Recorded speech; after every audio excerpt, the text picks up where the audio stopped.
Ce qui est remarquable chez lui, c'est qu'il n'a pas fait attention à ce qui se passait dans la musique. Ce que j'aime bien, c'est qu'il est en dehors un petit peu de tout.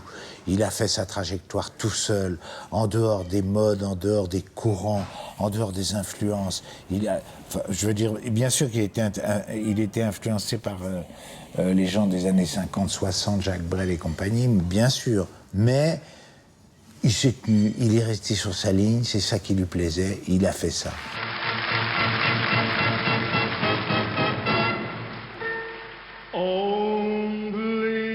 Paris, les années 60. La France s'est relevée de la guerre et le monde est en train de changer. Tachant me dira souvent, à cette époque-là, tu pouvais quitter un boulot le matin et en retrouver un autre le soir. Ah, quelle époque c'était! Il y avait dans l'air comme un parfum d'aventure, tout était possible. Les yéyés arrivaient en France et la mini-jupe faisait son apparition. Et ce n'était pas du goût de tout le monde. À cette époque-là, ça chantait dans tous les coins. Il y avait des cabarets un peu partout. Ça, c'est Suzy Lebrun, la directrice de l'Échelle de Jacob. Ils se retrouvaient tous là. Les Brel, les Aznavour, les Brassens, les Tachant, les Béard, les Ferré. Mais on y reviendra plus tard. Celui qui monte l'escalier, c'est Pierrot, Pierre Perret. Il en fera une belle carrière, celui-là. Et il deviendra le grand copain d'Henri. Et voilà Jujube, Juliette Gréco. Elle était déjà une grande vedette. Plus tard, elle chantera du Tachant et il fera sa première partie à l'Olympia. Quand elle arrive à sa table habituelle, j'ai tant envie d'être sa sentinelle. J'ai tant envie d'être de la clientèle. J'ai tant envie de jeter mes écuelles. Mais je n'ose pas. Mais je n'ose pas. Tout a commencé ici, à Montréal. C'est ici que le jeune Henri débarque en 1962, à 23 ans, après avoir fait une école d'hôtellerie en France. C'est dans cette salle que le jeune Henri, timide, hésitant, lit ses poèmes après sa journée de travail. Un soir, un hasard incroyable va bouleverser sa vie. Dans la salle, un célèbre artiste québécois le remarque, Claude Léveillé. Il lui demande l'autorisation de mettre en musique un de ses textes, Dans mon paradis. Plus tard, en 64, Claude Léveillé chantera cette chanson Place des Arts à Montréal devant 4000 spectateurs. Henri, jeune garçon de salle, est là, très ému. C'est à cet instant précis qu'Henri devient Tachant. Dans mon paradis. Une évidence s'impose à lui. Un jour, il sera chanteur. Il a commencé à chanter. Et je me souviens d'une interprétation, mais vraiment démesurée, mais en même temps qui venait vous chercher. C'était L'ivrogne de Brel. Henri a 25 ans. Il est passionné de poésie depuis l'adolescence. Il a quelques textes, quelques chansons. Cette même année, une deuxième rencontre encore plus incroyable que la première va le décider à tout quitter, à revenir en France. Et cette fois, pour chanter. Brel était, à l'époque, était un monument de la chanson.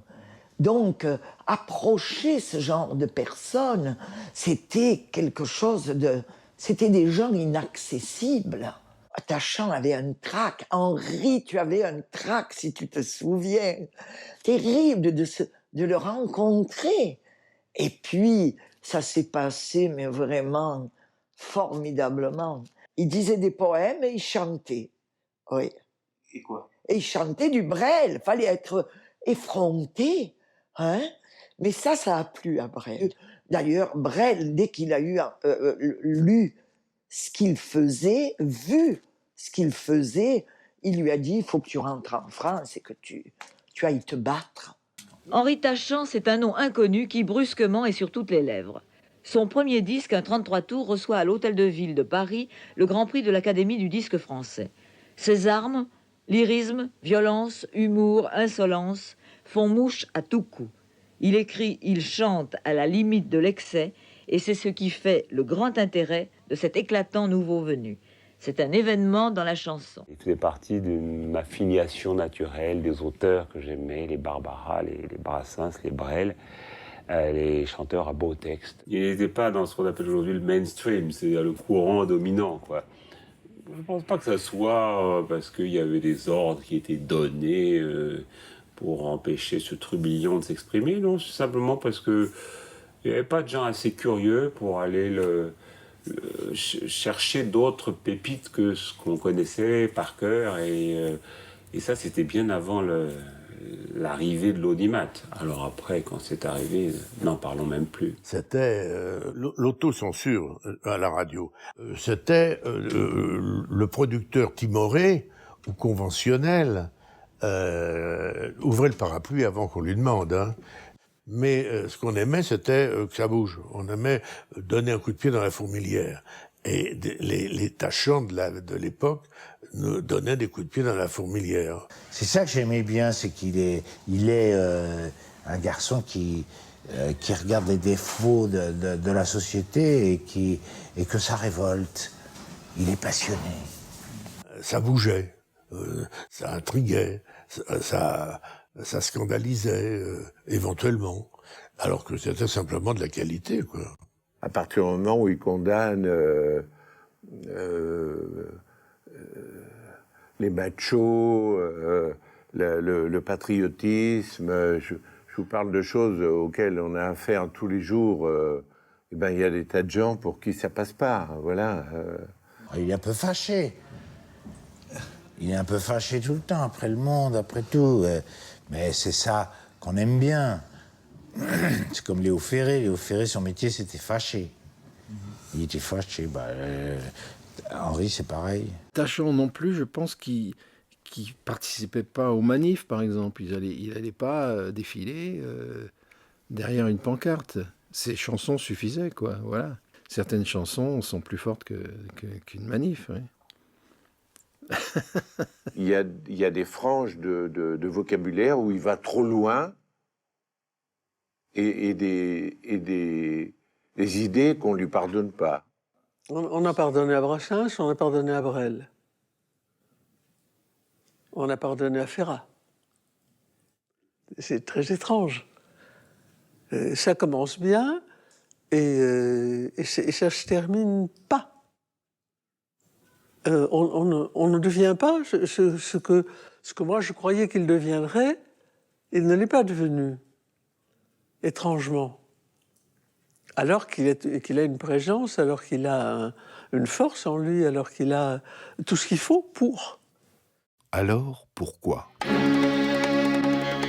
Je suis comme Werther, je suis un ver de terre, amoureux des étoiles. Je suis Quasimodo, j'ai ma bosse dans mon dos et dessus une voile. Je suis un scamouche, je suis la pauvre mouche empêtrée dans la toile. Je suis cet orphelin de parents saturniens d'origine animale. Je suis un peu beaucoup, moitié chien, moitié loup, amoureux des renardes.